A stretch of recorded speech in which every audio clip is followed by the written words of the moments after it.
first 3 rows, if you don't mind sitting up.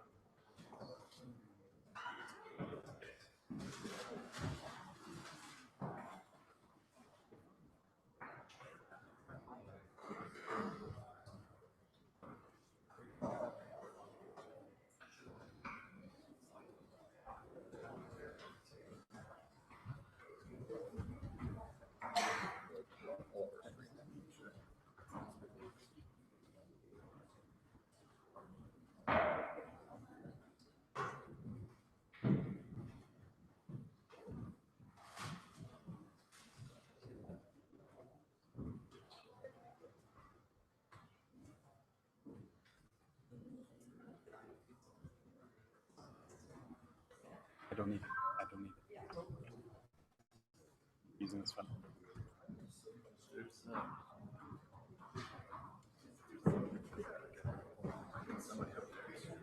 Yeah, we'll coordinate that. Okay, so we're good. With everything that's going on. It's probably me and me on my other browser. So they're watching on YouTube or on here. Okay, we'll never get there. Now, just advise Mark. Damn.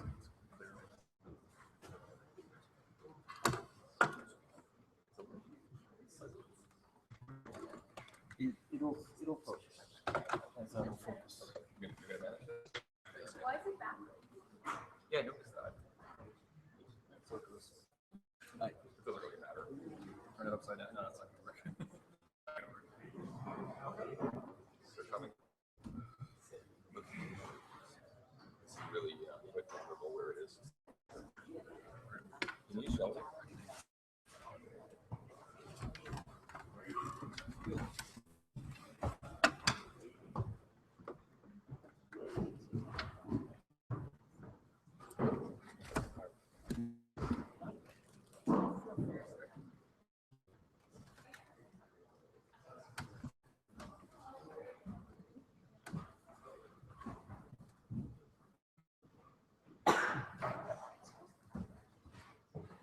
A much more intimate evening tonight, so I encourage everyone to, if you're on your right side of the room, to please join us on the left side of the room where our panelists will be speaking from tonight.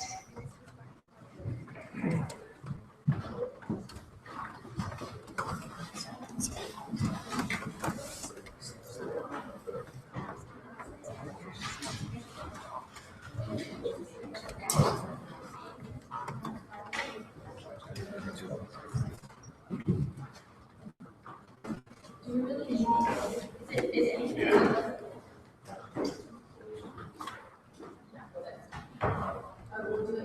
I'm not going to be in the way, am I?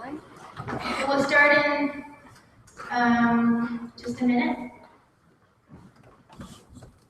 1 minute.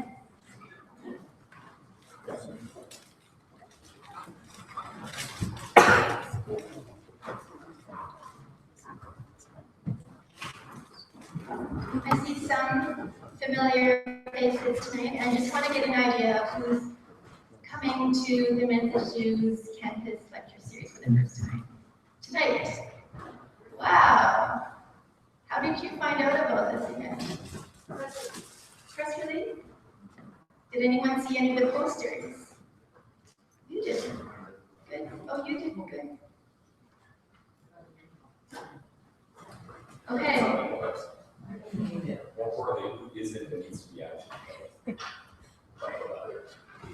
So after the event or during the on a break.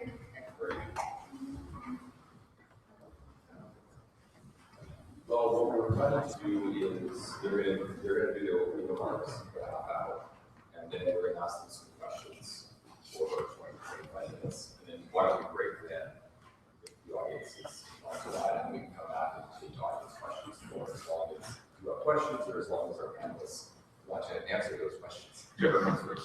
Okay. Yeah, so we'll take a very brief break, about 3 to 5 minutes where you can sign up if you haven't signed up already to receive event notifications of the UT Men's Issues Society events and lectures. Okay, we can start.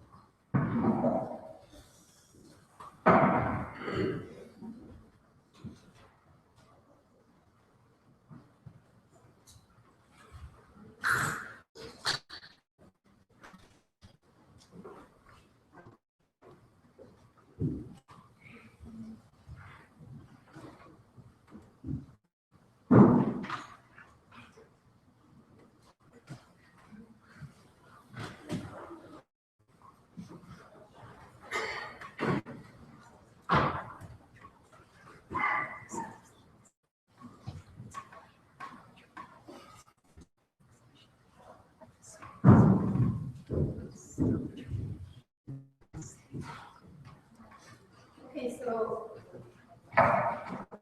just a quick reference to the UT policy of disruptor meetings. Step 1, we'll identify the disruptive persons and request that they desist. Step 2, we'll formally obstructors of the existence of the policy. The university is intended to protect free speech. Step 3, if the disruptor continues, those responsible should leave. Step 4, if the disruption still continues, we'll recess the event to reconvene in an alternate space. Step 5, we'll take the measures to ensure that the event can be reconvened without obstruction. And step 6, if the measures are not sufficient, we will consider the assistance of the external authorities.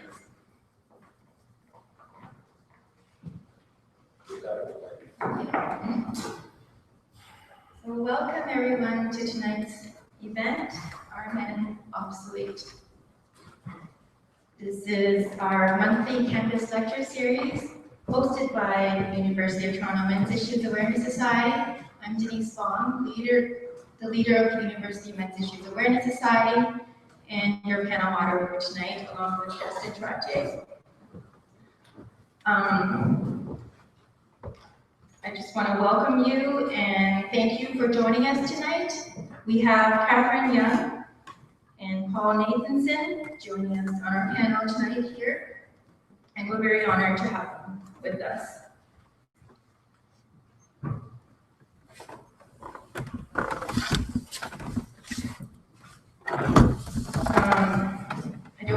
I apologize, I don't have an official speech prepared like last time, but I've been fairly preoccupied. My cat is dying. He's very old, and so it has taken an emotional and physical toll on me that takes up most of my time. He's very old, as I said, and I'm not certain of his age because he was a rescue, and when they found him, he was starving on the streets, homeless and full of fleas. They estimated that he was already well into his middle age. That was about 10 years ago today. So I think that he could be over 20 years old now.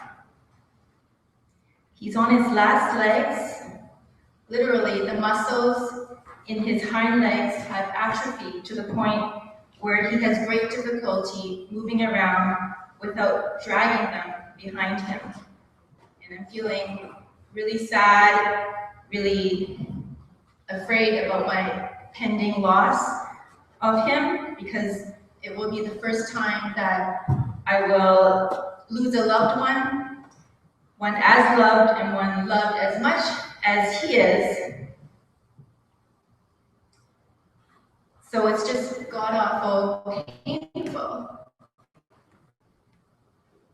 You might consider that perhaps my circumstances right now aren't on the same degree as perhaps the prospect of losing your own child.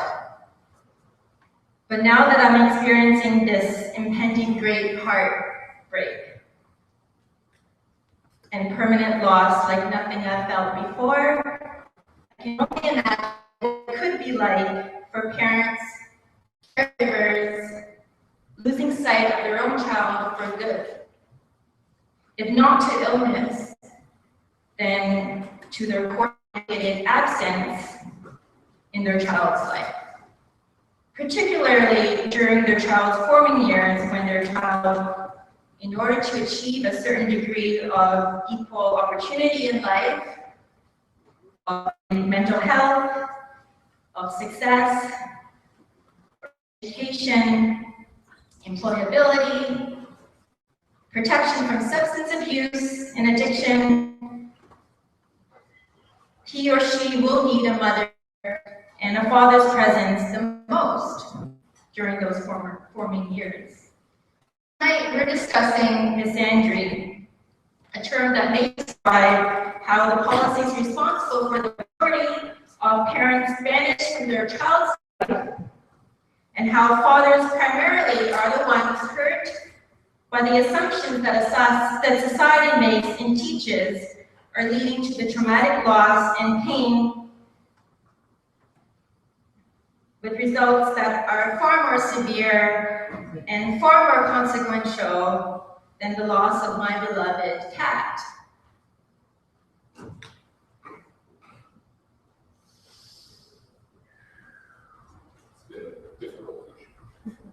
So, and now I'll just introduce Justin Trarte. He's the director of the Canadian Association for Equality, also our sponsor tonight.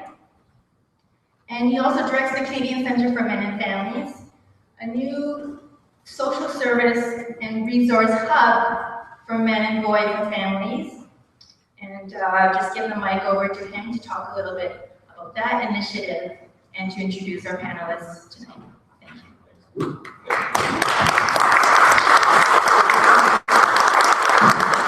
I think this theme of loss is certainly something that we'll be describing in more detail and exploring tonight, whether it's physical loss of a loved one or the loss from our public dialogue about issues that have a deep and profound consequence on our relationships with each other, with our family members, with the social system that is built up around us. Although I hope we can also lighten the mood a little bit and have a good time.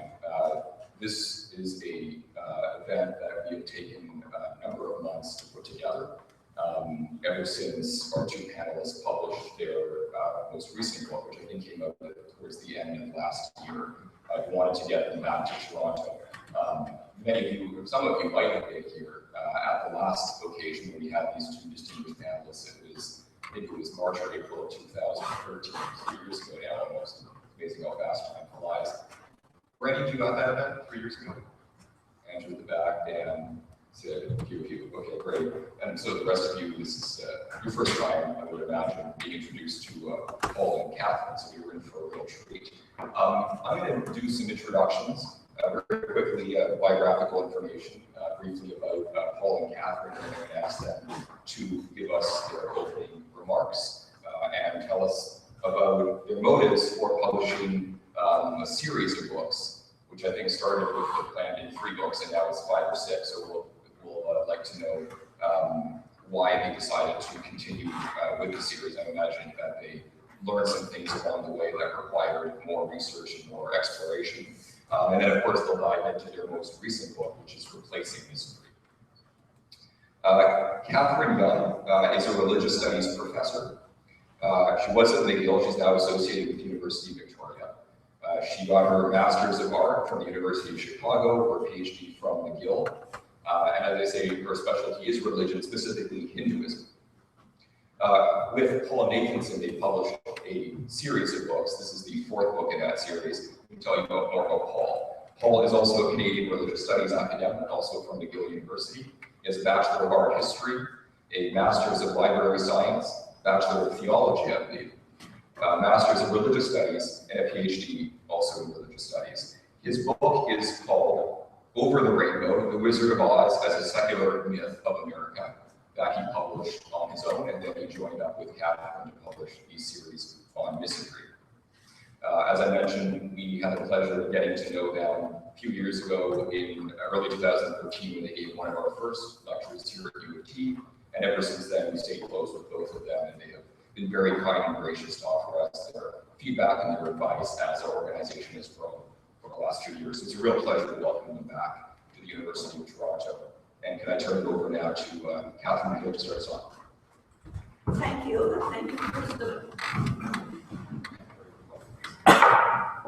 Thank you, first of all, for having us back. Thanks to Cafe for the organization. And for what we now find is developing into a really wonderful organization with so many support services for men, all within the last few years. It's refreshing, and it gives us a sense of hope that maybe we're beginning to develop a turning point from what was really quite bleak when Paul and I started these projects, and that was the mid-'80s.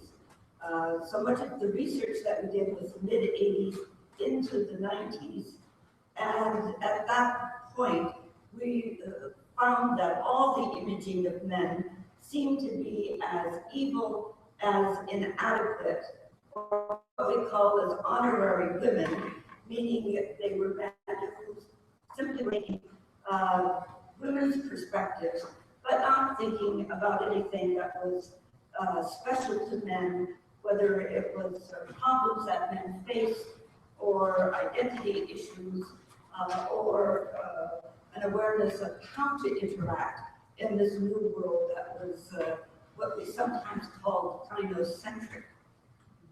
I also think it's a special occasion this evening because it's the first time we've shared the stage with what I think is a moose here. And I think that might make for a very interesting video. I'm not too sure what the commentary is going to be on the juxtaposition of these three faces up here at the moment. So the book we finished and was published, I think it came out December 2015, is Replacing a Revolutionary History. Now the word misandry, I think that many people know now. When we first thought about this project, coined the word misandry. We went around looking for it and found 2 or 3 examples of the use of the word misandry in a few dictionaries, or I think one was some kind of a literary work. It was really unknown as a word. And now the word misandry is dictionary. If you go on and look up the word misogyny, you get thousands of hits. But now you get some of the word misandry.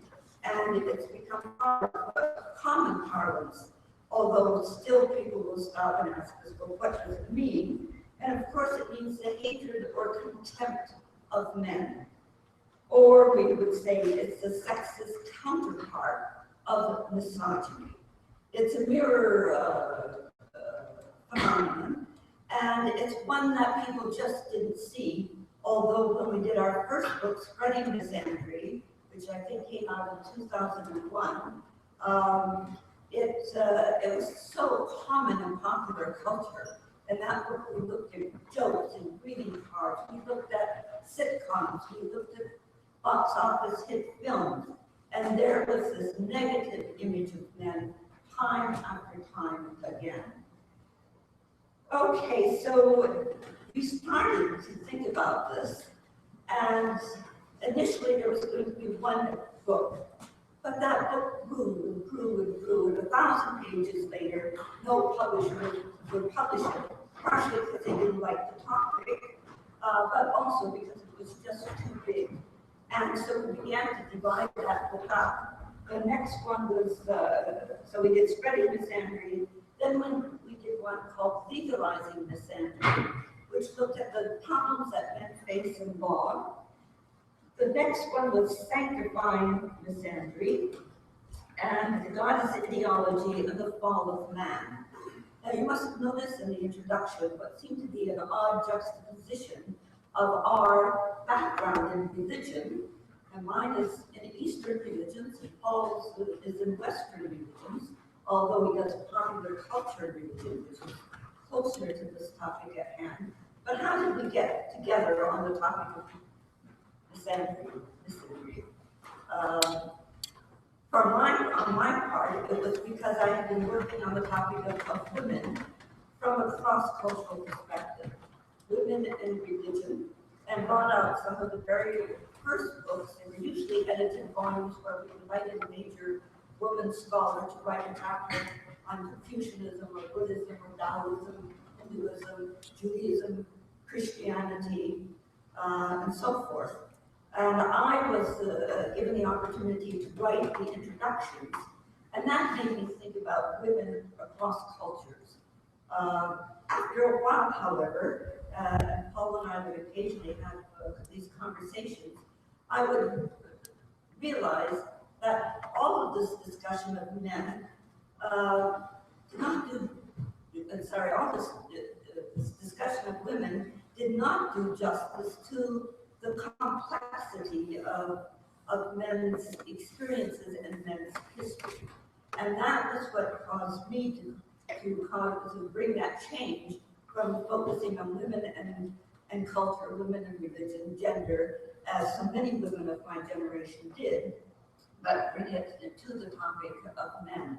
And when Paul talks, he can mention what brought him to this topic. Okay, so in this book, Replacing Misandry, what are we replacing? It's not obvious from the title. We're really replacing what has become the dominant view of history when it's looked at through what we call an ideological feminist lens. We always distinguish between egalitarian feminism, which has the interest and the purpose of equality, and a superiority feminism, which sees women as superior for various reasons, and men as categorically inferior. So, in a lot of the literature from the 90s into the 2000s, many women scholars in this branch that we call ideological feminism, some people say radical feminism, superiority feminism, or even the term gender feminism was used. They developed a new view of history, which we see as a biblical image inverted. Instead of creating and then the time of paradise, it was Eve who disrupted that and caused sin and subsequent problems. Now it was a wonderful goddess. And it was a time of paradise when the goddess reigned supreme. And then along came the big bad men. They destroyed that paradise. And we have every form of historical, ecological, and human problem that exists now blamed on men and women.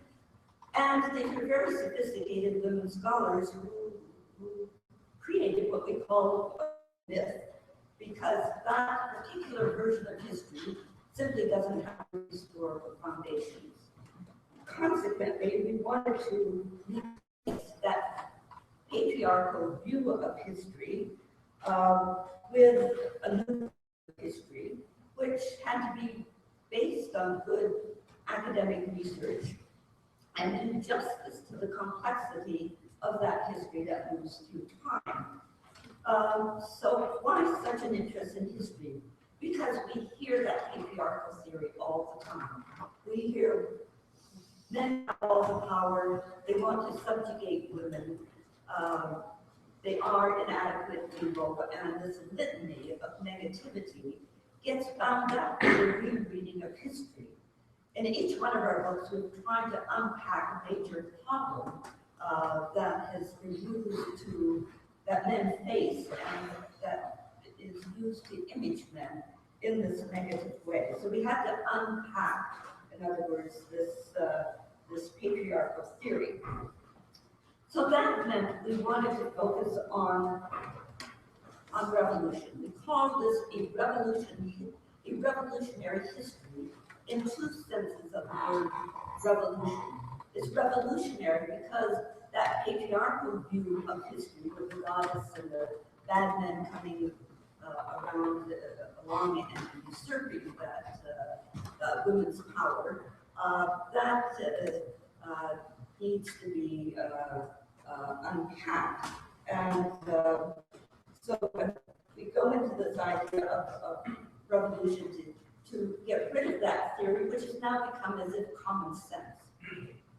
Now, there's another way that we look at this word revolution, and that is we have focused on this very long history. This book, and it's not the largest book that we did, the one on law is really the largest one, but we focused in one of our smaller books on a history that begins with Paleolithic times and goes up to the present.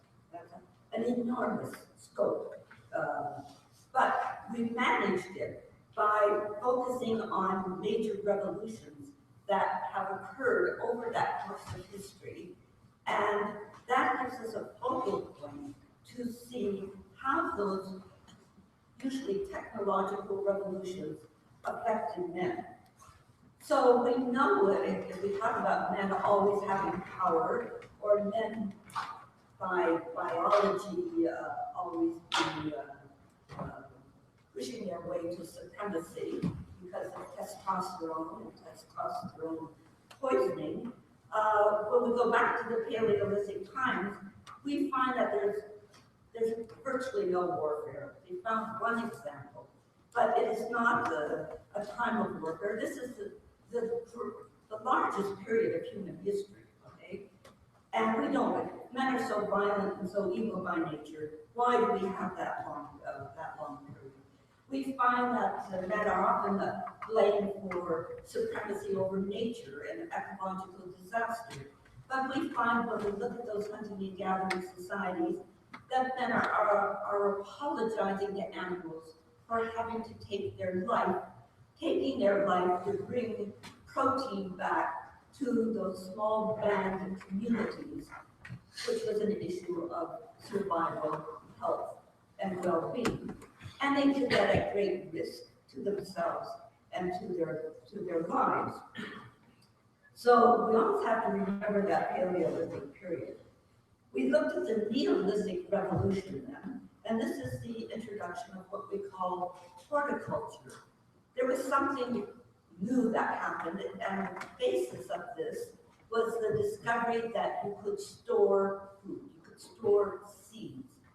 And once you had storage, or you also had the domestication of animals with pastoralism, once you had the storage of plants and herds, then you could have grazing. And so probably with a buildup of population, one group would start to raid another's resources, and that group to survive would raid somebody else's, and through that develop warrior cultures, which were basically necessary for the survival of those groups because of this new technological invention, change of the economy, and the consequent change of society. Also, in this Neolithic Revolution, there were very often matrilocal and matrilineal societies, and that then meant that men were often vulnerable because they had to move into the woman's village and the woman's household. And if anything was disturbed in that relationship through separation, it was the men that had to move on and start a new life. So one of our points is, if we look at periods of history carefully, there are many periods of male vulnerability. And we can never forget that when we start to use that mantra, men have all the power. Well, I could go on and on. I'll give you just a couple of more before I turn this over to Paul. We have the rise of chiefdoms, which is the time when these archaic band societies, usually of about 30 people, for some reason, we're still trying to understand that, began to split apart. And the solidarity of those early societies was disrupted. With that disruption, then there was no longer a group effort, and the effort on the part of individuals to take power. So again, the figures often pointed at men that they were who were taking power, but the underlying reasons were again of survival and the need to deal with this changing technology and changing environment. So there's a very fierce time in this rise of chiefdoms, and very often we can see from the text and the literature that women were the cheerleaders of men because they needed successful men to give them basic protection and to provide for food in a very, very turbulent period of time. And from those chiefdoms, where there was a real notion of omnipotence, of certain men, not only over women, but also over other men, the majority of men. From that time of chiefdoms, we moved into early states. It's a time now of what we call the agricultural revolution, with first farms and then iron plows. The domestication of horses had already occurred, but it moves with a new kind of technology into the context of cities, which again is extremely interesting for the history of men, because in the first two periods, so to speak, the Paleolithic and the Neolithic, men's bodies had functional importance. And men's bodies, therefore, because they were valued by society, that meant that men had a healthy identity. They were doing something valuable. It was action not for the sake of themselves, but for the sake of others. But with this move through the chiefdoms into the early states, there's a greater individualism. But finally, as you get into city cultures, you don't need men's bodies anymore for the new middle-class jobs that were emerging, that scribe of priests of a certain kind, of the intellectuals, the new philosophers, the physicians. All of these were new professions, no longer so dependent on something distinctively male. And so at that moment in culture, in history rather, we see that culture becomes much more important for male identity. The only problem with that was, by defining cultural spheres as exclusively male, that meant that the education went to men, and the professions, so to speak, the early ones went to men, and elite women were relegated to the household. And that's what began many centuries of a segregated space, at least for elite women. Now, peasant women always worked in the fields. It was a very, very different reality. But so much of the literature went through the writings of elite classes. And again, we know that there was a great disappearance of women from the historical record because much of it was being written by men. And that's where women had great concerns. And there was a lot of very good research done through women's studies over the last half century. I'm the first one who wants to applaud that and participated in it myself. But when that kind of new interest in studying history started to move into this idea of women's victimhood and the patriarchy as the problem causing all of this, then something happened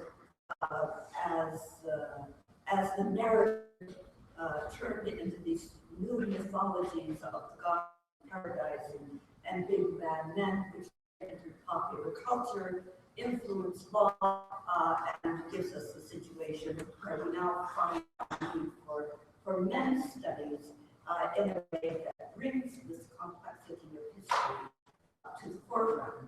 So with those remarks, I'm going to turn it over to Paul, because I left you only an ancient Greece, although I didn't mention that. And there's a way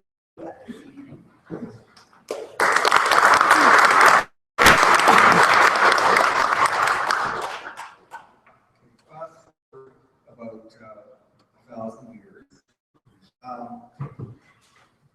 The other major technological and cultural revolutions that I talk about are the Industrial Revolution, what we call the Military Revolution, and then there's the Sexual and Reproductive Revolution, which become more recent.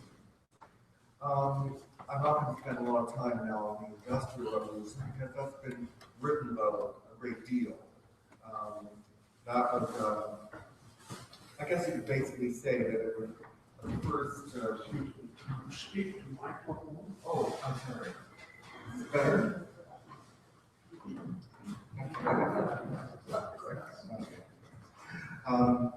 Okay, now I hear kind of an echo. So basically what happened, well, two things happened with the Industrial Revolution. One of them was that it encouraged mass migration from the countryside to the cities. Men and women got jobs on the new mills and mines for that matter. But one of the things that happened was that because those working conditions were so brutal in the early phase of the Industrial Revolution, that there were reform movements developed in Western Europe to get women and children out of the mines, out of the mills, and therefore that was a way of protecting them. But it also meant that men were becoming more and more defined by their jobs, and their jobs were primarily away from home. And they were basically minding and tending the machines.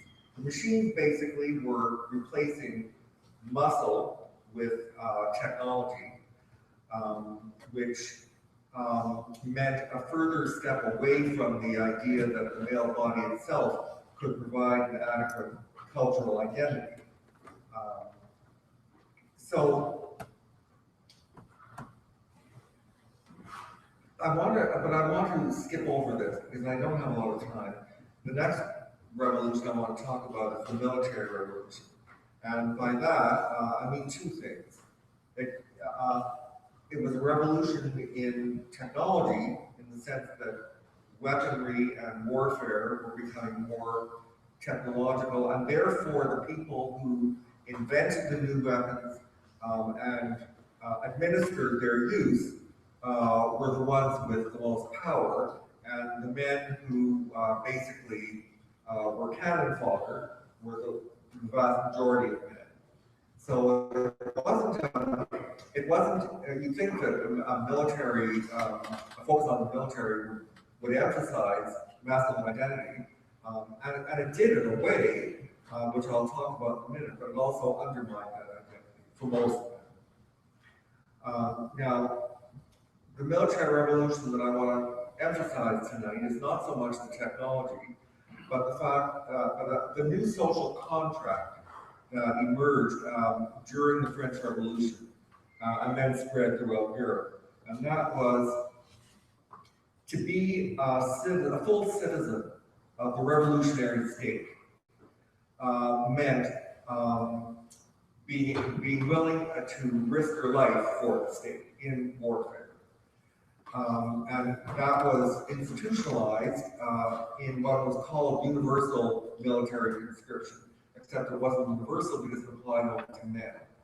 So men became the prototypical full citizen in the state, but the price was either their lives or their mutilation. And it also meant that for the first time in history, every man had to define himself in this way as a soldier or a potential soldier, because that was the law. In other words, the revolutionary armies and later European armies did not depend on eagerness on the part of men to it depended ultimately on the law. Now,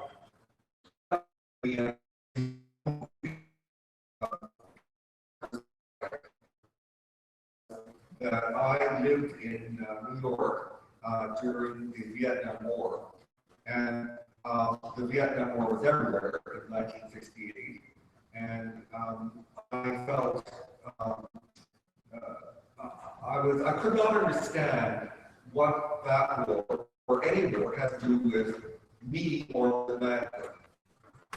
And I had to discuss this with other from Columbia at the time, and they were unable or unwilling to discuss this. It was very threatening. Some of them, I would say, hid behind the discussion of Vietnam and Geneva Conventions and Hawks and Doves and what have you. But basically, my question wasn't about the Vietnam War, it was about war itself and manhood itself. Well, I left New York, and for the next 10 years or more than that, I was really not able to think about it very clearly. I found it very threatening. But in 1985, which was the 10th anniversary of the end of the war, suddenly everybody was talking about it again, and I realized that there was that I had the intellectual and emotional skills at that point to think more carefully, and so I began writing in my journal about my memories of being in New York during the war and what I learned and what I tried to forget. And that contributed to my interest in this project with Catherine, because it was really about manhood. Now, I want to bring us out to replacing Misandry. We've already talked a little bit about what we're replacing. We're replacing this thing that we call the conspiracy theory of history with this notion that history isn't as simple as a conspiracy. In the first place, not all men, just as not all women, have had the same destiny within culture.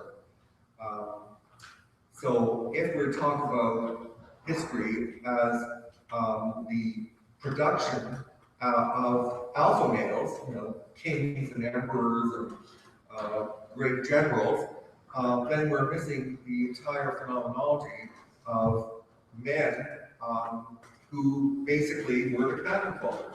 They weren't the leaders, they weren't the rich, they weren't the powerful, they were the men who were basically sacrificed by elite men for the state, with the promise, there was an either explicit or implicit promise, that if they did that, if they were willing to sacrifice themselves, they would be rewarded with prestige or even wealth. And of course, even that promise didn't always work out very well. After the First World War in the States,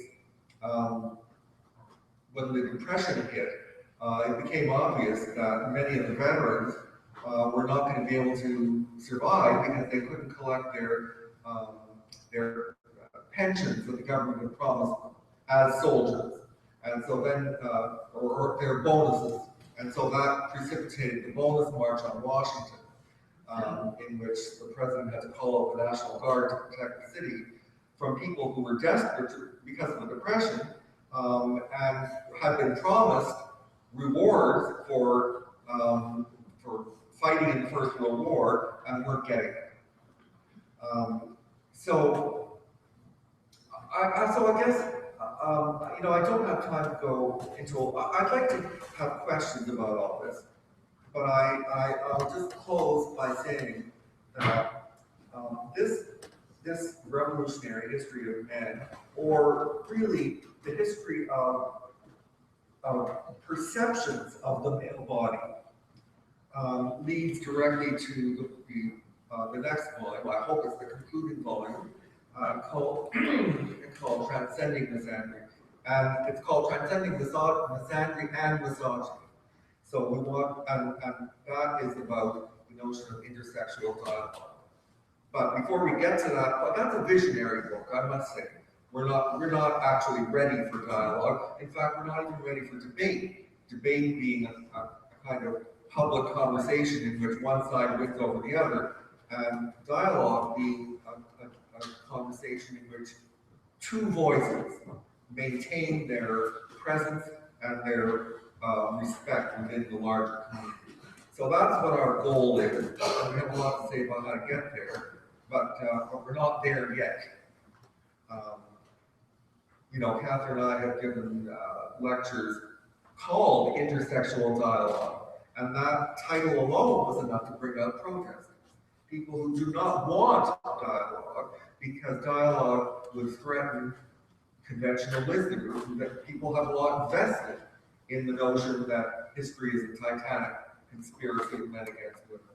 And frankly, even some men have some investment in that, because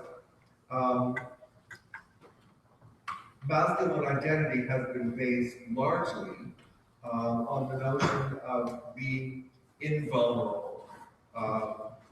And to the extent that men are vulnerable, which they are, of course, you hide that. And to learn that, to what Catherine has just called stoicism, to learn that, pressure to hide your feelings, your vulnerability, requires an enormous amount of psychological effort.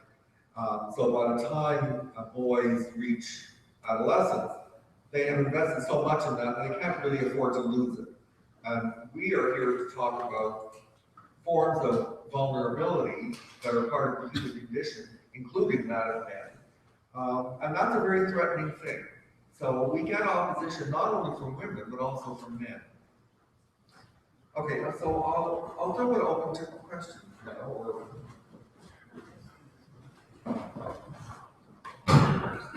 Well, I think what we're going to do is probably a bit of a back and forth. I can start us off with a couple of questions. Actually, can we get a round of applause?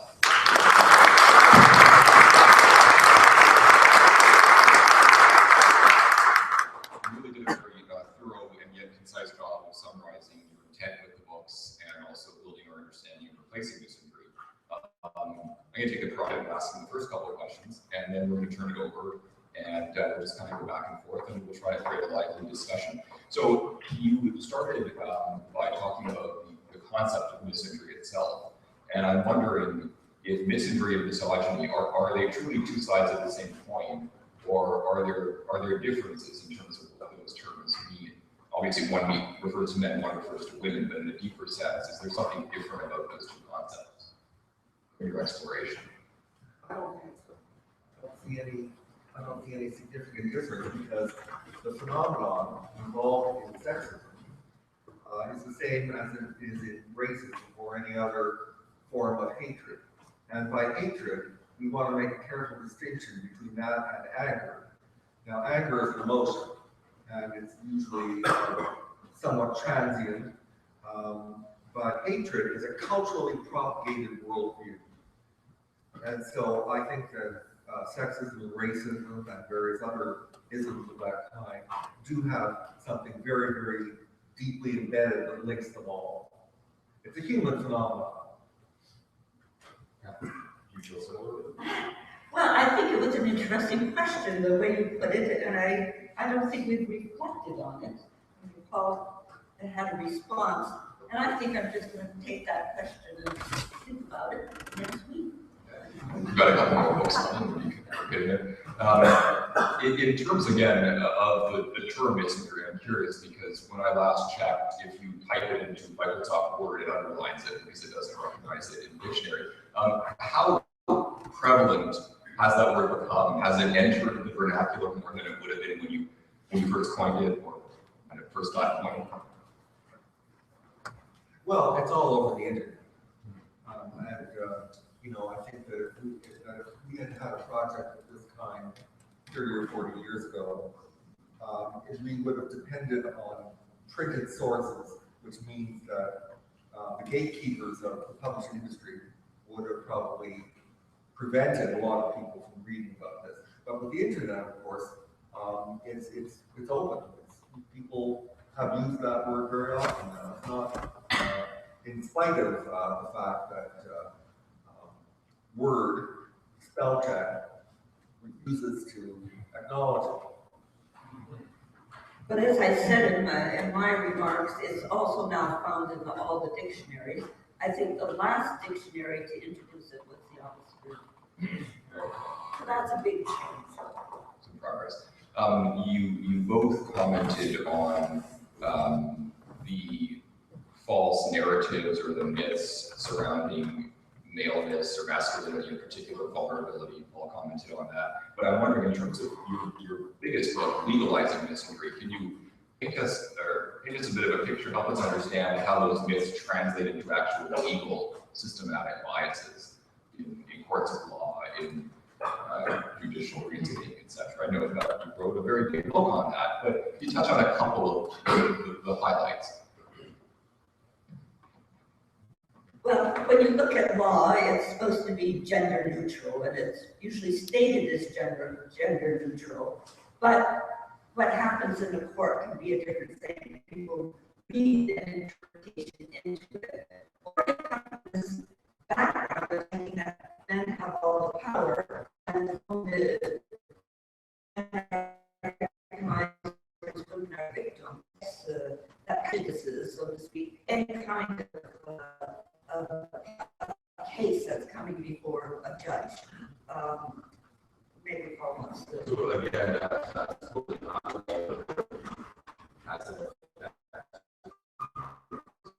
I mean, in connection with domestic violence, for example, it's now pretty clear that a lot of men are, in fact, victims of domestic violence. But if you have a police officer, you know, like what he has, you know, that's, first of all, it's something that adds shame to the equation, but then also maybe police officers refuse to believe that. And then if you call the police, in fact, and say, my wife is throwing frying pans at me, the police in some jurisdictions are instructed to, the woman, whoever made the call, the arrest has to be of the man. So the man regardless of which gender. Gotcha. So, you know, men are thrown out of their house, they're arrested, and that's, in other words, they're presumed guilty until or unless proven innocent, which overturns the basic premise of our legal system.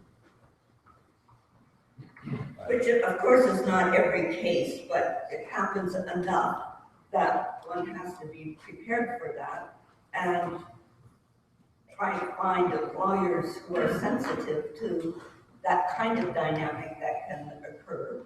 But, you know, ultimately, you hope that justice is done in the courtroom. Just to sort of corroborate what you're saying, I've seen documents that use language in terms of policing instruction manuals when investigating allegations of domestic abuse.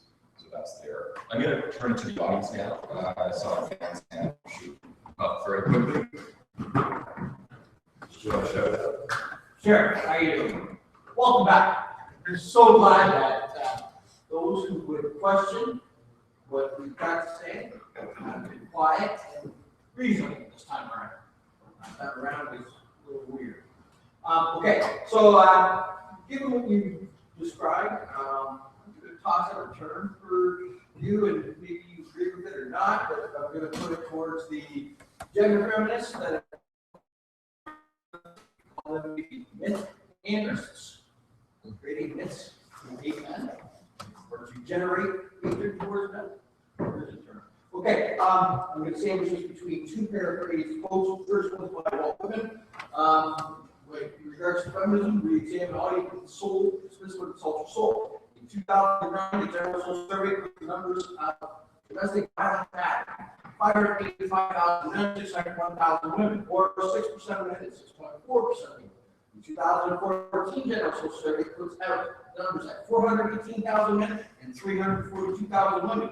They didn't put in the percentages this year, but if I remember correctly, it turns out to about 4.2% of men and 3.7% of women. Also, in who's reporting on who has physical injuries, it was 40% of women who reported it and 24% of men. So there's about 16% difference there. Why aren't these facts making it out into the news? Why aren't reporters doing their job, due diligence, investigating when domestic violence is discussed? The Ontario government, in their infinite wisdom, knows about these numbers. They put about $145 million a year into the domestic abuse industry. About $83 million goes into the shelter side of that. I gotta ask you, this is leading to a question. Yes, I'll answer that question. I put all these numbers on your file. If you want, I'll give you all the links to the StatsCan webpage. So, about 95 shelters. The price runs from $90 per night per person per bed to $590 per night per person per bed. Would you say that there is an underlying current indifference to the suffering of men, given all those numbers and all the money that's sunk into the domestic violence industry, not even a touch on what's going on in suicide? Oh, and we'll put it the second part of that characterizing quote by Kipling, the feminist of the political species, is far more deadly. Well, remember that we wanted to make a distinction between types of feminism. So, as a woman, I think I have to come back and say I still have a hope in equality and in the women who stand for equality and promote that equality. But I also would hope that those are women, and there are more voices coming forward that will look along with men at this issue of domestic abuse. And the stats, of course, stats can change from one survey to another. So there's always many, many debates around stats. But we do know that there are men who are abused, and at a sufficient rate that it should be an issue of societal concern, social health, and compassion, which we always say there should be enough compassion to go around. And if we had that attitude, rather than refusing to acknowledge these problems vis-a-vis men, we would certainly start to make some progress in this difficult problem. Yeah, I would refer directly to your final question. Let's look at this expression that we hear over and over again. And it's a legitimate expression, it has a good reason for existing, and that is violence against women. The problem with that is that the implication is that either there is no violence against men or the violence against men is unimportant. The first is false, the latter is morally obtuse. So I think that we have to get away from focusing on violence against women and more on focusing on violence, which includes both men and women, both as perpetrators and as victims. Then we have this, lamentable situation of Aboriginal women. There are all these missing women. Does anybody ever ask what happened? What about all the missing Aboriginal men? And there are lots. So, but these questions don't even get asked, and it's considered politically acceptable and normal to ask questions and to raise money and raise awareness for problems that affect women, which is perfectly justifiable, but to ignore those that affect men.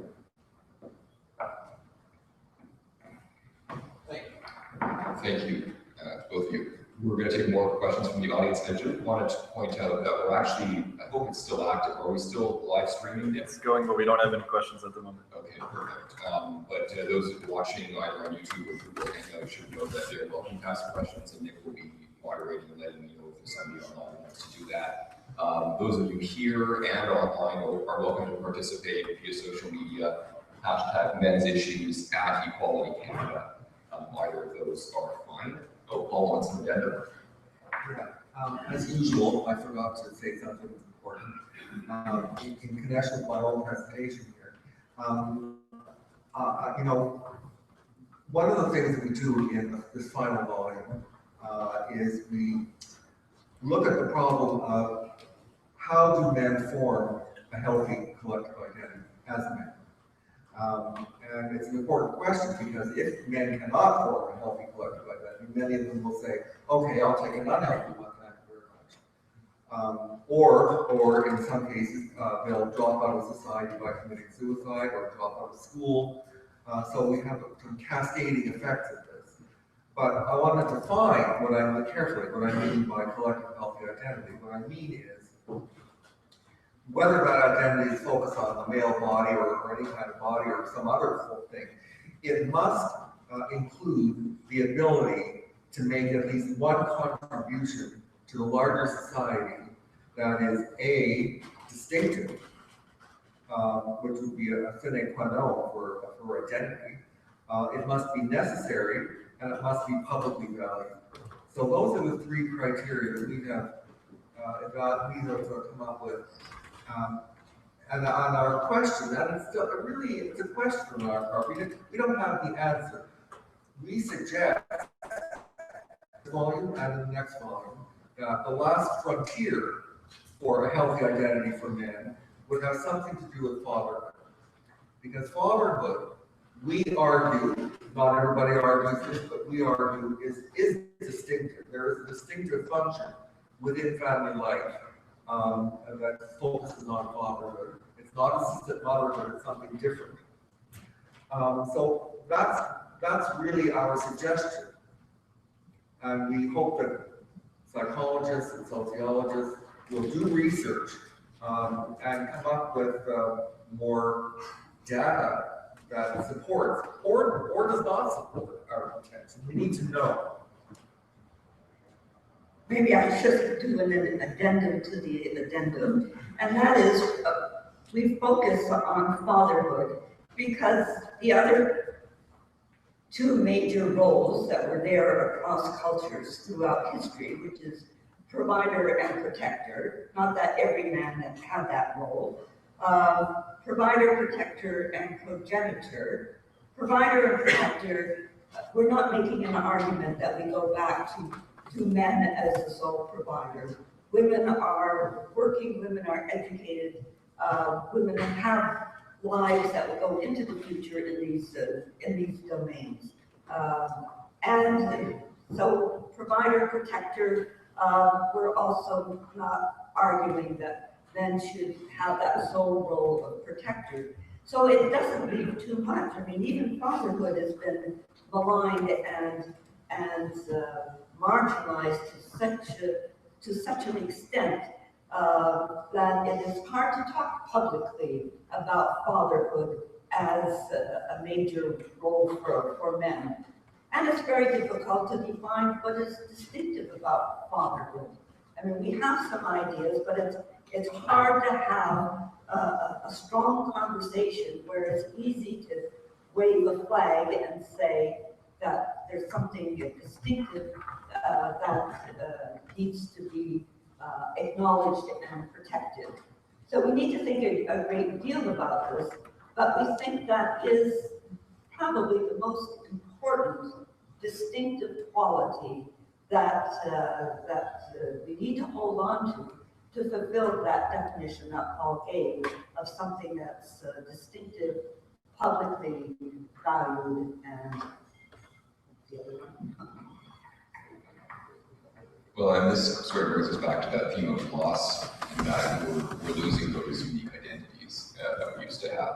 And can we get them back? Yes, over there. I'm a little confused as to what the talk is about, and then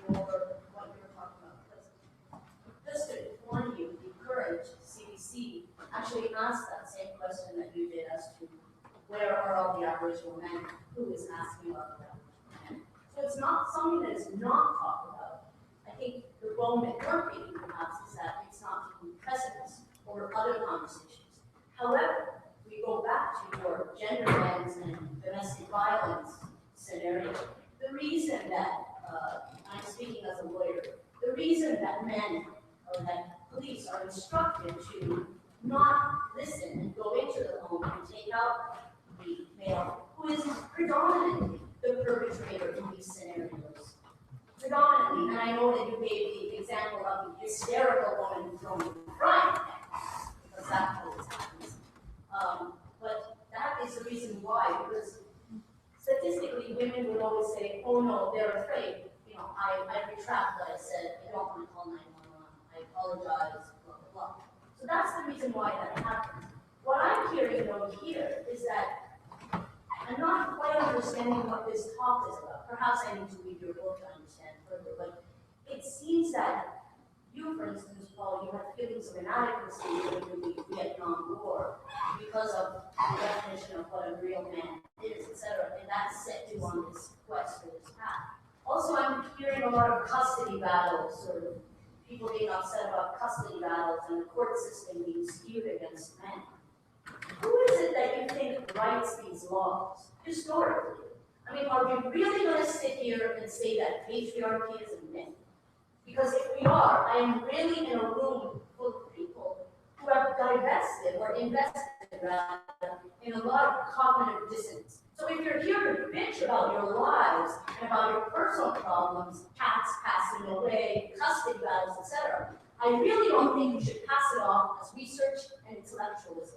Because it's really harmful, particularly in an environment like this. Can I ask you to please ask your question? To do research. You know what I mean? What's happening in this room right now? Is that your question? What's happening in the room? Question My is what's Can I ask question you is, this question? how is this research, and are you moving beyond your inadequacies of male? Thank you for the question. Thank you for the question. Go ahead. Well, I'll make one statement. To even put down somebody's expression of their lives and what brings them I'm not to putting down, you're well, mistaking me. I am You asked saying the that. question, now they get to, no, you asked the question, now they get to answer it. Let's have respect here on both sides. so when I These are not sides, Let's, we're let's not have, dialogue. let's have respect here on all sides. Let's have on all sides. when I listen to your statement, you use the word preponderance as if we should not look at I didn't the use that other. word. I believe I I didn't did use the hear word that. preponderance, I'm not using. Can you have respect on both the side of the questioner and the side of the answer? Can you grant us that? Can you grant us that? I need to know actually. Can you grant us respect on all sides? Can you let her answer? Okay, thank you.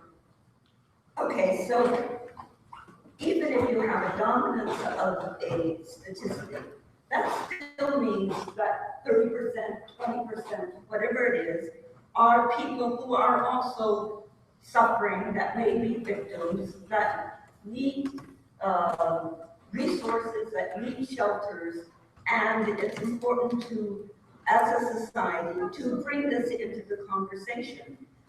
You can't just have a dominant statistic and use that to silence.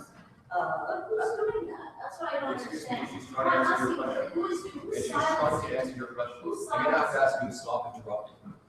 We don't need you to take over the whole room. It's okay, I can moderate this, thank you, but I'm gonna have to ask you to be respectful. I'm gonna ask everybody that. That's the only way the event's gonna proceed, okay? Okay, so the simple issue is that there are men who experience problems and they need to be addressed. There are different ways of addressing them. One is to look at the legal system and what happens to men within that legal system, and whether there is a kind of justice that you suggest. There are many who experience the legal system with a sense of injustice. And that's worth articulation, it's worth research.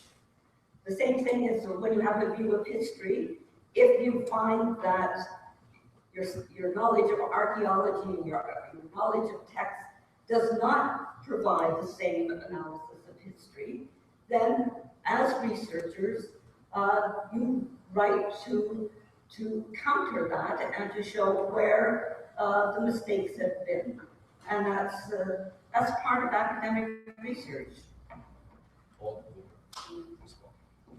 Yeah, I just think I'm dismayed to think that my discussion of my personal reasons for becoming interested in the subject are interpreted as somehow trivial because they're personal.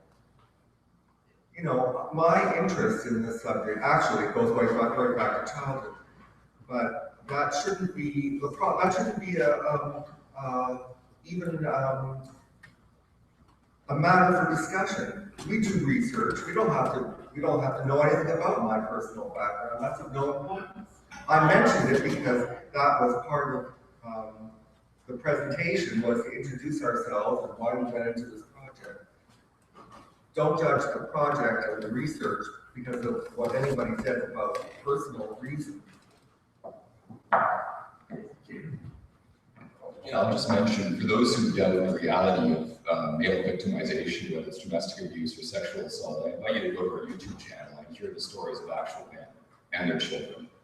YouTube.com/Equality Canada TV, where we talk to people who, for example, were so badly bruised by their female partner that they had to wear makeup in order to go to their place of work, only to be extracted from that place of work by the police, because when they called for help, they were arrested and charged as the perpetrator. Or you can talk to another father who had to hide his son in the basement and lock the door so that his wife couldn't break in and hurt him, because when he called the police, they ignored him and ridiculed him.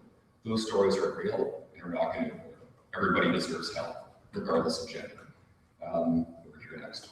I want to start by saying I'm really looking forward to transcending Misandry and misogyny, because we really do need to get to that place of dialogue, and it is really unfortunate that we're actually eventually not there. Oh, there's so much I wish I would like to say. Mostly I want to ask if you think that we have any hope of, in my lifetime, seeing that dialogue happen. We've all been in this together throughout history, men and women. Women rearing children have been passing on and accepting and participating in all of this the whole time. Women are just as capable of aggressive violence as men are. I know that I have had to fight my own tendencies in that way. We're all here in this together. I would love to see feminists start talking about how we can be whole, healthy human beings as women, and men getting together and saying, how can we be whole, healthy human beings as men, and getting together as healthy men and healthy women and dialogue about how we can have a healthy society, not one that portrays men as either idiots, oafs, or assholes. Like that's, you watch TV and you look at Homer Simpson and you look at Trailer Park Boys and you look at, what's that stupid biker one? Like, and the way men are portrayed in our society. And then you hear, oh, well, he's just a man. That's why he's like that. And all these excuses we've done nobody any good by perpetuating this idea that men are just sexually aggressive, violent pricks, and women are just victims.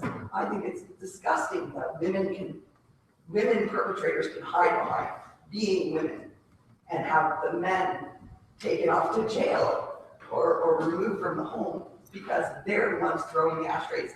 My son was kicked out of my ex's girlfriend's apartment into a snowstorm at 10:30 at night because she didn't like the fact that he texted me. So I would really like to know if you think that in my lifetime we might see this dialogue and how I can push it forward, because that's really what I would like to know. Well, I think that's an excellent question, and it's certainly something Catherine and I have talked about. By nature, I'm not an overly optimistic person. I've often I often say that I'm not sure, I don't think that I will live to see the day when this dialogue takes place, except in, you know, carefully designed environments. On the other hand, here we are today, we're talking. I think that things have certainly improved a great deal. 30 years ago when we began, this was just taboo. It was taboo. And in the academic world, it's still taboo. I think things have changed. Whether we'll live to see the return of the Messiah, I don't know. But I am hopeful enough, and I will not, even if I am pessimistic, I will not give in to cynicism, which is to say that I will persevere in any case, even if I don't have any hope at all. It's worth doing, it's intrinsically worth doing. And I think it's also dangerous to think in terms of utopia. In other words, we have to move one step at a time. And when you look back, if you see that you've come some distance, that is your reality check. But think that we're ever going to have a perfect world between men and women, probably not. Yeah, I guess, you know, it takes me, I don't think quickly. I take time, and ideas gradually come into my head. But, you know, the question from the lady in the white sweater was an interesting question. It's the kind of question that comes up in debate rather than dialogue, but nevertheless, it's worth trying to answer. Now, you asked, you know, who are these people who are doing all this? Where does this come from? Are they Martians or? Put your hand up when you have another question. Sorry, I was speaking less. Okay, now, I'll tell you who's doing this. It is lawyers who are doing much of this, lawyers and legislators. And many of them are feminists. They are. And we've read, I can't tell you how many, countless books by feminists who identify themselves as feminists, whether it's Catherine McKinnon or Andrea Dworkin or, you know, dozens of others. They're real people. Their products, their books are available in every library. It is not hard to find. This problem that we're talking about wasn't invented by Martians or extraterrestrials. It's right here. All you have to do is look around and be willing to acknowledge that maybe feminists have said things that are incorrect and need to be corrected. I'm going to throw a quick question at myself, because you mentioned Homer Simpson, right, in reference to popular culture. You wrote, both of you co-authored Spreading Misandry, which was looking at culture, both high and low pop culture, whatever you want to call it. Can you remind us what role the media plays in terms of, again, taking those myths, those misconceptions of masculinity, and broadcasting them in a way that maybe makes dialogue a little bit harder? Again, I'm asking to summarize it. Like for well, when we wrote Spreading Misandry, that was in the 1990s, just before it was published in 2001, so it was basically a look at popular culture in the 1990s. And we did find a consistent pattern, primarily in movies, but also on TV shows, on talk shows on TV, and on the news, and a whole range of media. And we found that one consistent pattern was that men were presented as being either inadequate, which is to say, buffoons or idiots, or evil, which is to say, the sinister person who, you know, is stalking women or, and which happens after all. I mean, all of these things happen. The question is, the media, the mass media present a sort of collective image which enters into the culture as a kind of, you could call it a kind of mythos. Except of course for male feminists who are sort of absolved. Or of course, there are token women. These would be minority men who somehow get off the hook. But it was a consistent pattern, But I should add that this pattern was not, it was not the sole pattern. In other words, other patterns, as feminists have reminded us very correctly, are misogynistic patterns. So these two things coexist. It's not that one sort of erases the other. That doesn't happen. The basic mentality behind the kind of contempt that we're talking about is it's the same mentality. You can attach different names to it. Sometimes Jews are in, sometimes Jews are out, sometimes Arabs are in, sometimes Arabs are out. But the basic mentality is one that needs to be challenged. And that basic mentality is what we describe in Spreading Misandry. The one chapter, by the way, that few people ever read. It's the end, at the very end of the book, but the whole book leads up to it. And that is, we define what we mean by ideology, and we give 8 or 9 characteristic features of ideology on both the left and the right. They're not different. It's a mentality, it's a worldview, and one of the chief characteristics of it, one of them 8 or 9, is what we call, or what is called dualism, and that is to say a worldview that focuses on a struggle between us and them, okay? They are evil, we are good. They are victimizers, we are victims. Now that mentality has a long history, not only in the West, but certainly in the West. And it comes out on both the left and the right, and we really need to challenge that. Look, we're living in a world that is polarized. We have Donald Trump in the States, and you know, grotesque things are going on. But at the root of it, the problem, to name the problem, it's polarization, it's or dualism. And Paul, we can look for over now. There's a lot of questions. Just want to get a sense from the audience and from our panelists if we want to take that break or keep going. I don't need a break. Okay, we'll keep going. Yeah, go. I just wanted to add something about The Simpsons and Trailer Park Boys. There are a lot of shows that definitely do focus more on the negative stereotypes. But in terms of men, I think Homer Simpson and the characters from Trailer Park Boys do also have a lot of positive qualities. Homer is, at times, a loving husband, and he can be a good father, although he stumbles a lot. And the Trailer Park Boys, over the course of their show, like their friendship is very deep. They rely on each other, and although they are criminals and do a lot of stupid stuff, they're good people at heart. And I think if you look deeper than the sort of dumb or angry qualities that they show, there is good stuff there too.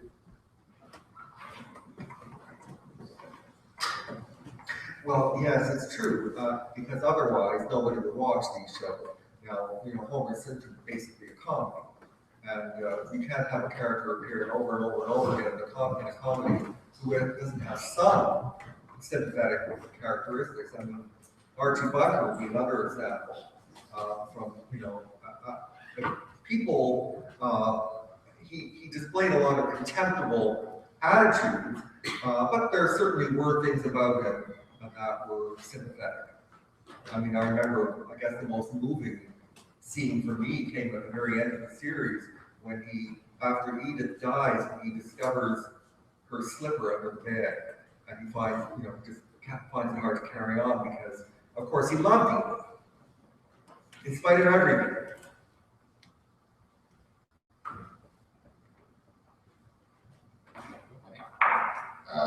Sorry, I forget the order of the hands. I'll try to get to everybody. Yes, user.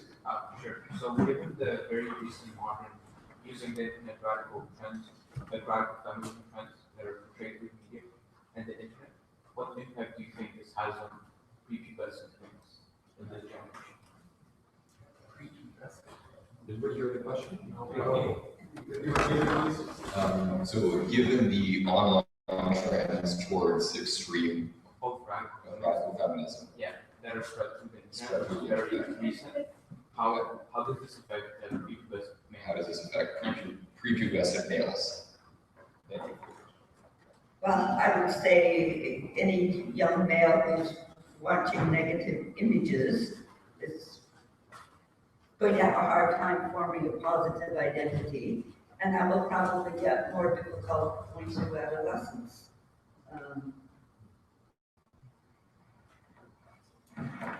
Well, I'm not an expert in prepubescence. I'm not a psychologist.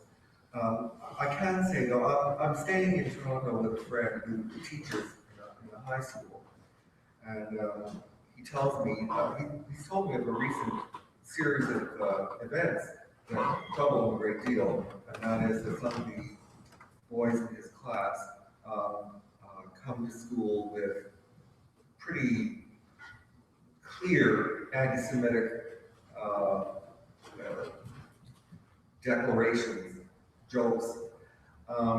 So the question is, well, why is this suddenly happening? What's going on with these guys? They're about 16 years old, 17 years old. I can't give a diagnosis of any people I haven't met. But my general sense is that there are a lot of people in this age of terrorism and people who are seeking out some place to belong. I'm not making excuses for them. I'm not saying that it's a good thing. I'm not saying that, but I am saying that it is having an effect. All these things are having an effect. There are all these images out there, and even ones that are denounced by society. But they're still there. The images are still there. There's still something romantic, or there's something heroic about wearing a bomb vest and going in and sacrificing yourself. So images are powerful things, and I think it's unrealistic to argue that, oh, this is just popular culture, it's trivial, we don't have to bother about that. And that's something that I think we've learned from feminism. Feminists have spent decades telling us that all these images on TV and in magazines that treat women condescendingly have had a disastrous effect on women, and I don't see how it could be different for men. I'm going to get everybody to ask a first question and then we'll go for a second. No, I think the consensus was we're going to push on. We may break after a couple more questions. Let's hear from Robert. First of all, you spoke about doing research on what differentiates men as fathers from women as mothers, and I think the Calgary of Harvard has compiled a lot of that and done some basic research on it. I found it extraordinary now, and I don't know why, because I've heard it before, that the objectification of men is an issue. Clearly, when you objectify a man in a war setting, the vulnerability is toward his life, as opposed to the objectification of women, whose vulnerability is toward their feelings, which are real as well. It seems to me, though, that with the advent of war becoming much less personalized, drones, far-reaching missiles, no longer hand-to-hand combat, that the objectification of men may be reduced.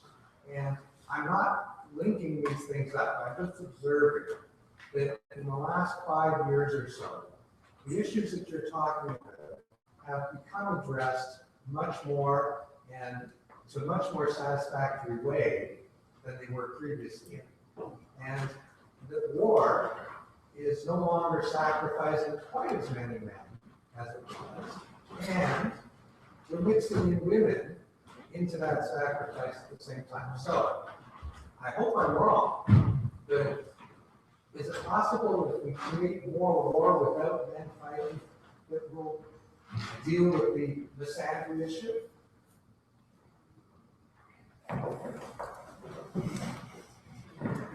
Well, I think I need a lot of time to answer. It's an interesting question.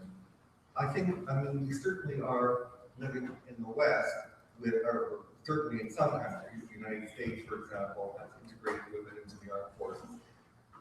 They still have not changed the law that requires only men to register for the military draft, but that could come easily.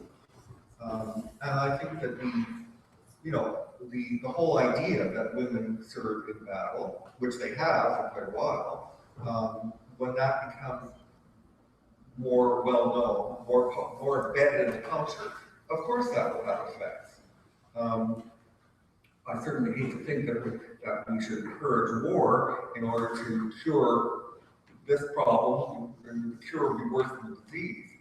But in terms of having an impact, yes, of course, images do have an impact, and they do change things.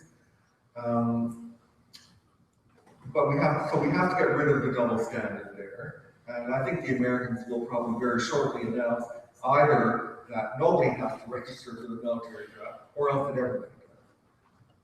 That would certainly sort of, and I must say, you know, this goes back to our admiration for egalitarian feminism.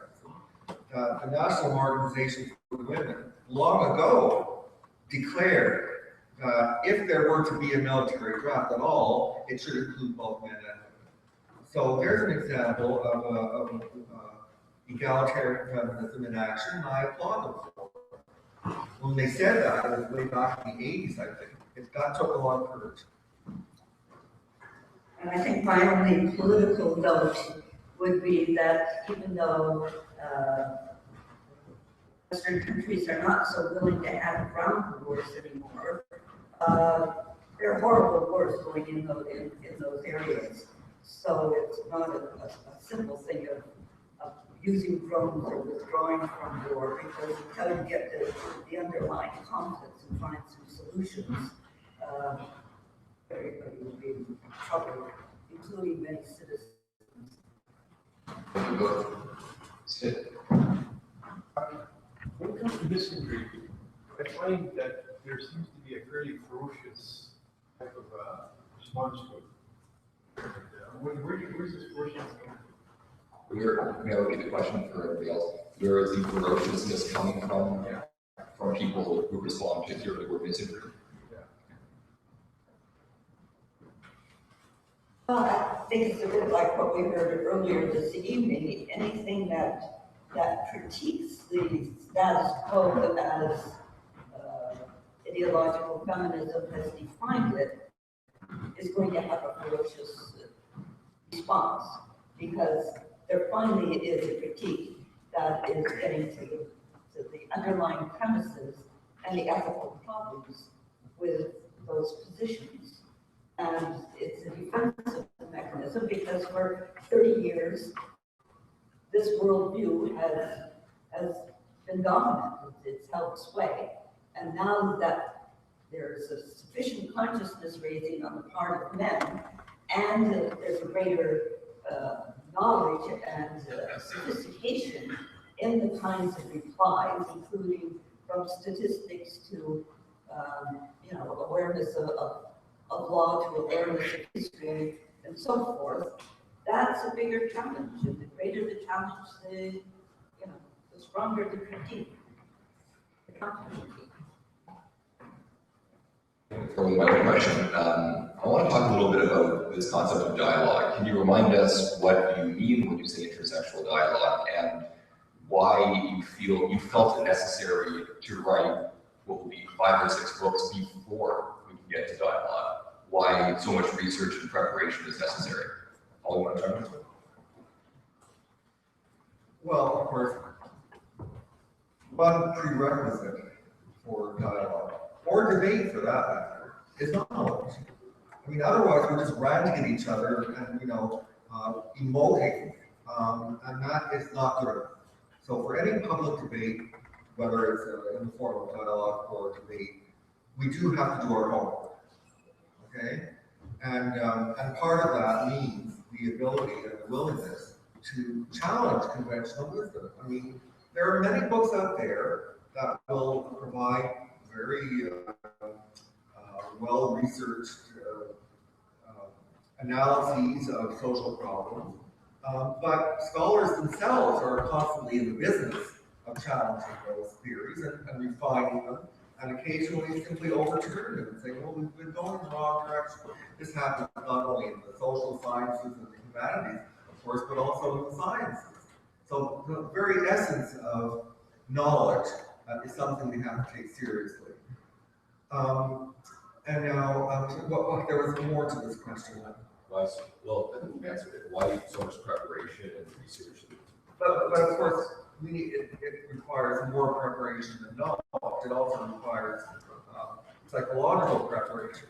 For example, we outline, I don't know, 10 principles that would be necessary to assimilate before you're ready to enter into any kind of dialogue. And one of them is simply the willingness to listen to other people. Not to imagine that you know who they are and what they're about before you actually listen to them. So that's probably the first criteria. I just want to make a quick announcement. This guy, word that on 92.7 out of Dryden area, Ontario, they now have TV ads for men on their radio. I'm just informed that right now there's a men's issue group out in that area, and I'm speaking of, I'll put that in a bit of a question. Do you think the billboard ads that campaign has put out there furthers dialogue, helps promote dialogue? Well, first of all, I want to get back to what I was saying, but I'll just answer briefly that I haven't really looked carefully at the posters, so I can't really answer that. I will, but I can't yet. But what I was talking about, the kind of preparation that we need to do. One other important one of the 10 that we outlined is that we need to cultivate empathy. You know, people come expecting to see demons on the other side, but they're not, they're people.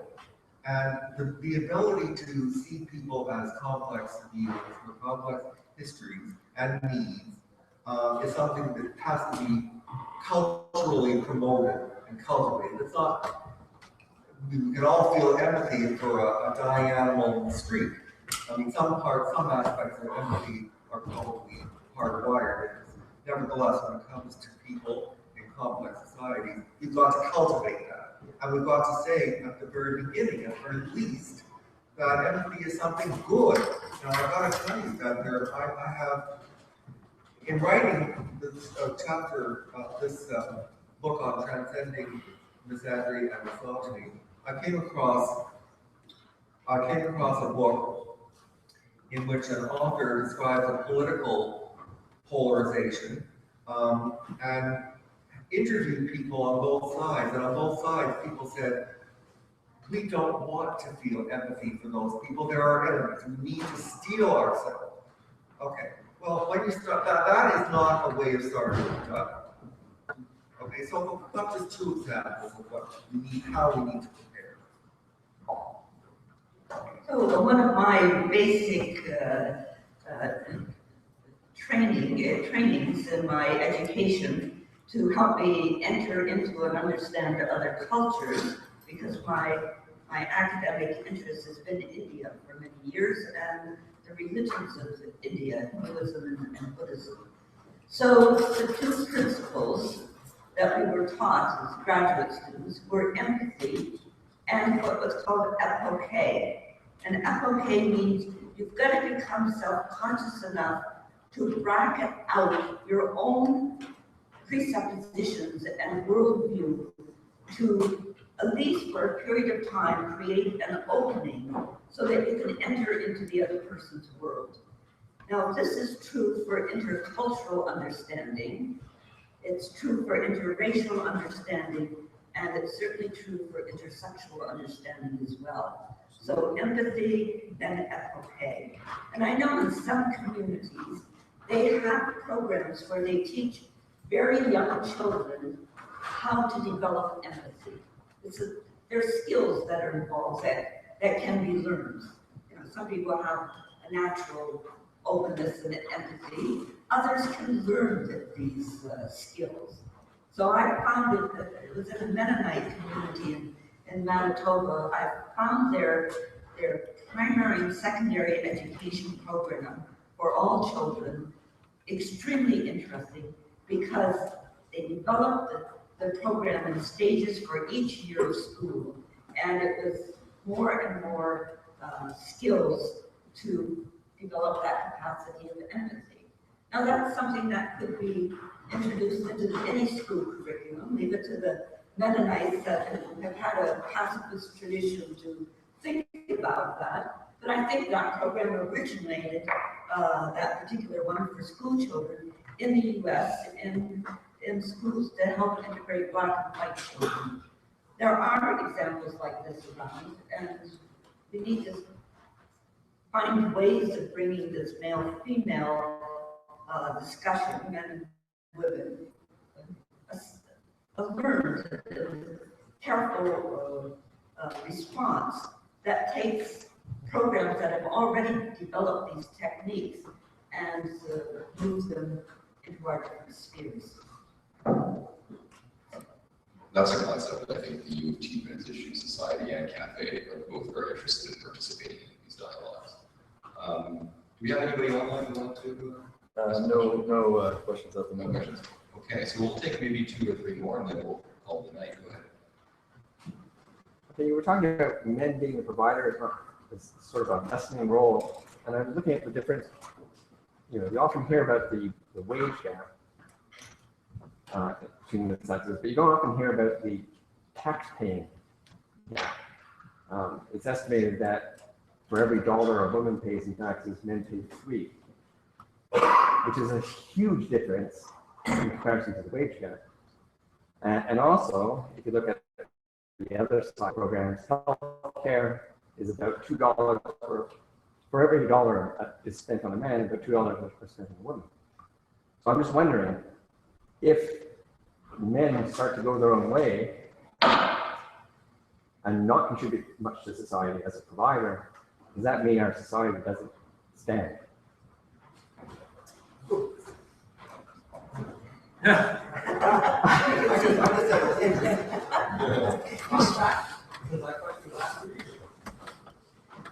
First of all, maybe you're the tax expert, but we certainly aren't.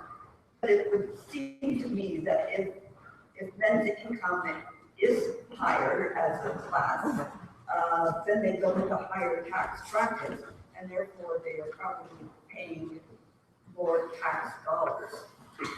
So I don't know how you factor that in, but I think what one would have to. Just doing the same calculations as the wage gap. Gross numbers.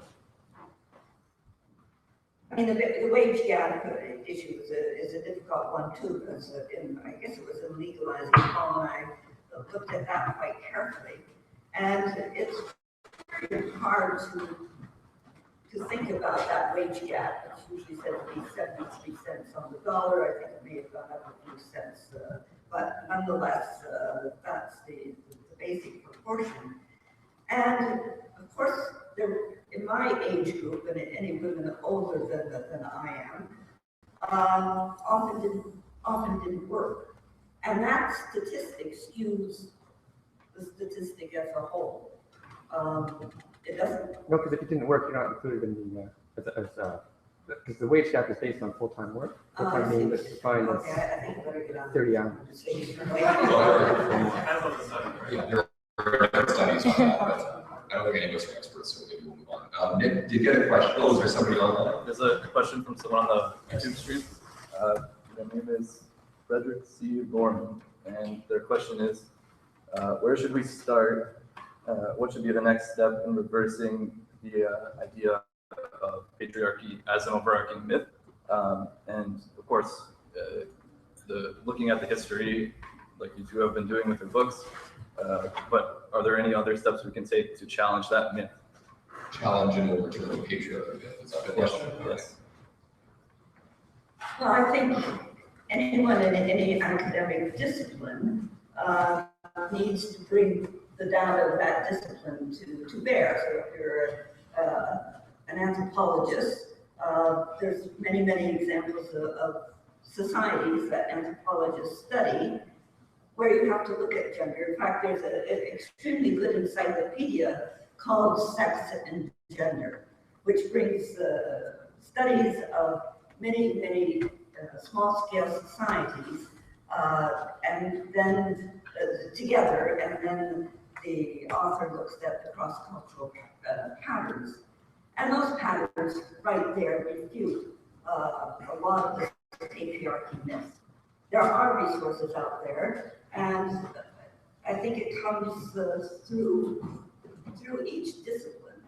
So if social work has got people in the field working with men, that discussion and that analysis has to get into the academic literature. Each discipline, each profession has to bring their knowledge to bear, and gradually that starts to, I think, create a change in the presumption that this myth is prevailing truth, so to speak.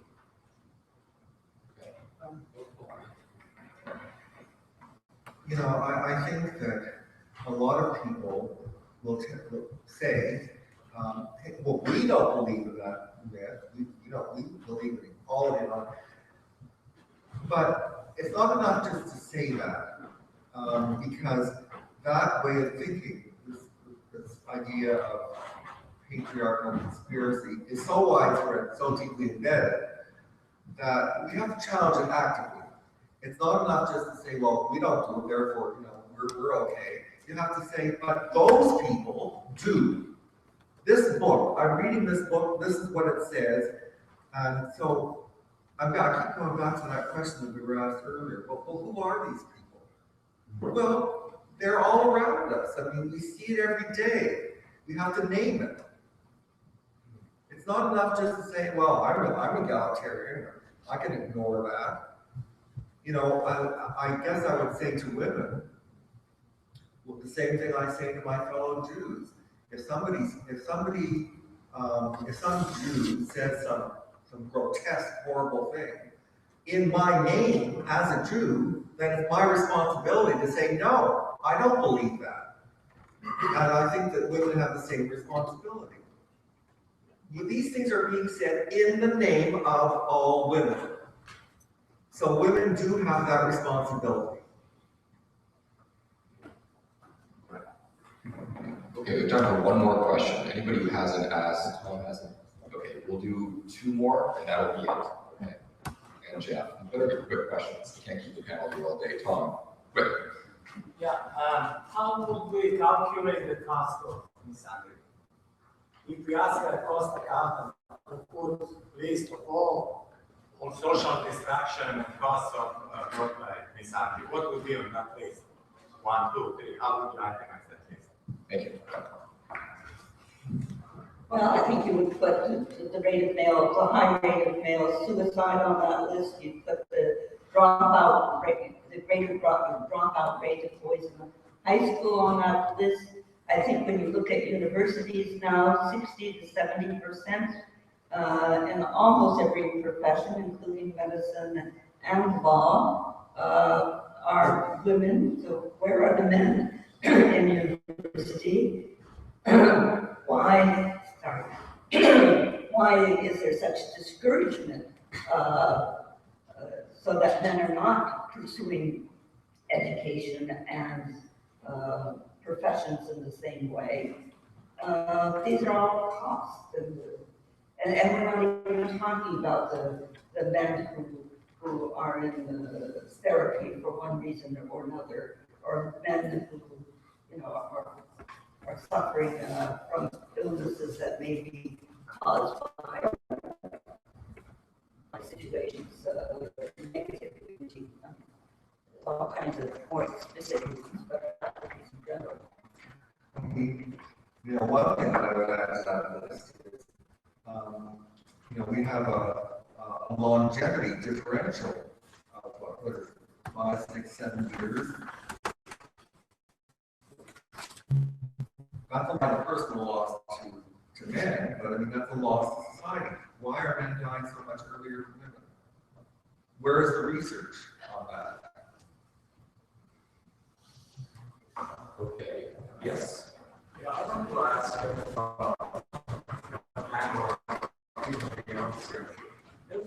a situation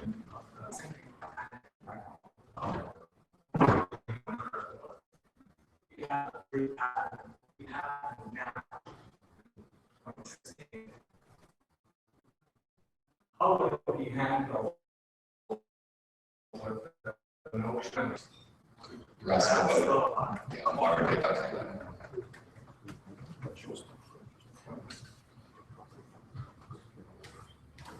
Yeah.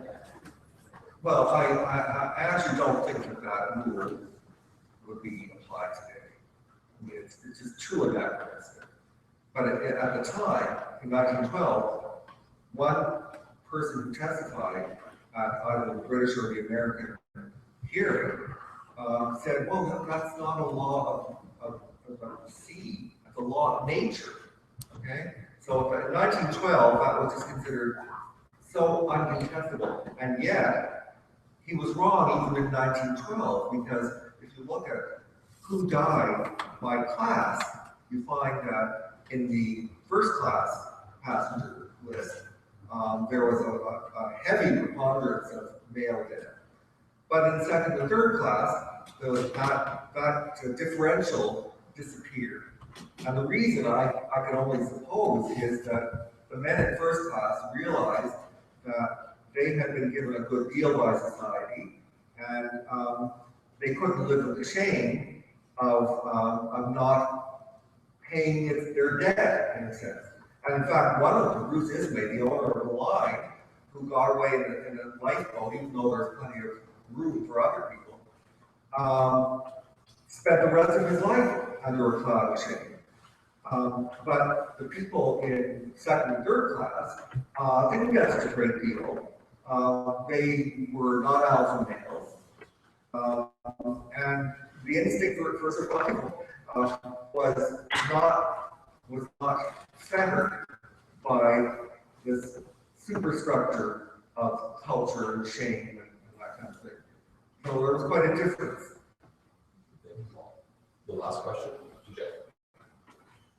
You brought up the Paleolithic and the patriarchy of all men. I've heard it said, like some people, that if women run the world, they're female wars. And you also mentioned the lack of evidence for war in the Paleolithic. I'm just wondering if you might consider the lack of war the evidence that women were in charge. So it has to do with warfare and whether a matriarchal society would be a warless society, I think. I think one of the major reasons in the Paleolithic that there wasn't warfare was there was plenty of land. And as soon as there was the possibility of a conflict, people could simply move on. And until you get population build-ups, that was a way of easily resolving conflict. Not easy because you have to move again, but if we think of the out of Africa movement that filled the world, what was the motivation of it? And it was probably a way of dealing with conflict. So it wasn't as if women were in charge in that situation. It was simply a very, very different social and environmental context. Now, you can go to, women who have been prime ministers, and it's not as if they eliminated war altogether or conflict altogether. And until you, my feeling is until you have that responsibility yourself and you're faced with the dilemmas of serious conflict, and you have the leadership skills and the leadership responsibility, it's not a foregone conclusion that you're going to be able to prevent a war or, find a way of getting around one once it's started. So I don't buy the woman is completely peaceful argument, because they have participated in the psychology of war to the degree that they have encouraged men to go to war, to the degree that they have shamed men who are in war, and to the degree that they've gained benefits from that over history, and suffered a great deal too, in the sense that they've lost husbands, they've lost sons, women have been, died as citizens in conflicts. But I guess a basic point with this historical analysis is that when there are new things that come into history, vis-a-vis these technological revolutions, it takes society a while to learn how to deal with it. And human societies are creative, and they often find ways of coping and then dealing and or subverting the problems. But it usually doesn't happen immediately. It takes a certain amount of human experience and then some good thinking. For example, in Greece, they had to get out of these cycles of revenge killings in one family against another. And how did they do that in the city-states of ancient Greece? They did it by developing courts. So you brought your conflict, not in a revenge killing between your families, but you brought the conflict to court. You also created a new register of masculine virtues. So honesty, benevolence, and tolerance.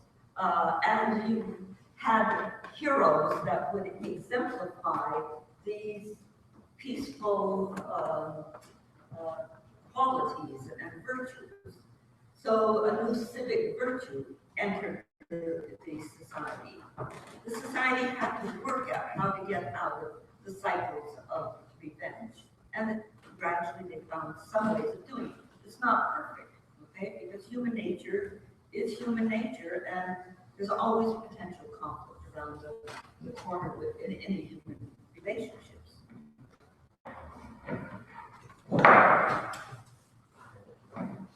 Well, I want to thank you both and to the audience for your excellent questions. It's nice that we were able to have an intelligent, a mature, and empathic conversation today.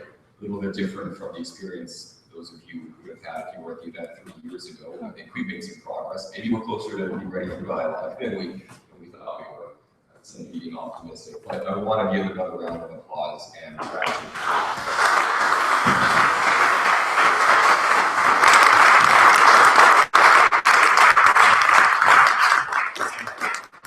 Before you all leave, I think you're going to want to hear a little bit about what we have in store for our next event in 3 weeks' time. I'm going to call up Robert, chair of our board, and public policy director for CAFE. Thank you, Justin. Thank you, Paul. Thank you, Kathy. Very interesting talk. I enjoyed it a great deal. The number of people that are here now also. The next event is going to be a little bit sooner than we would have liked, but the reason for it is that it will be extremely topical at the time. It's currently topical, but it will be more topical then. The Giangomeshi trial will have a verdict on March 24th, very shortly. A week or so after that, we will be holding an extremely large panel discussion. You will be thrilled by the panel members, although I can't reveal who they are right now. They are from a broad section outside the CAFE community, nationally recognized individuals who have spoken a great deal about the issues that have come up as a result of the Ghomeshi trial. So we hope to start or continue a broad-based public discussion around the Ghomeshi issues, and they are: in sexual assault and rape cases, should complainants be given a pass on having their credibility tested? And should it be easier to convict defendants in those kinds of cases? Those will be a couple of the topics. I think they're relevant. Right after the verdict, they will become more relevant. I invite you all to join us. April 8th, Friday night. It'll be held next to the bedside building. I really want to thank Denise Fong and you, Team Men's Issues.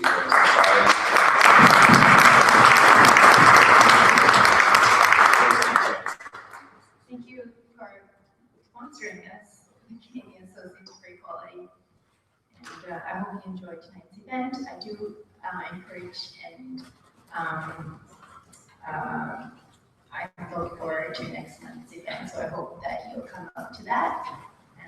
Giangomeshi. So, April 4th, April 8th. Thanks.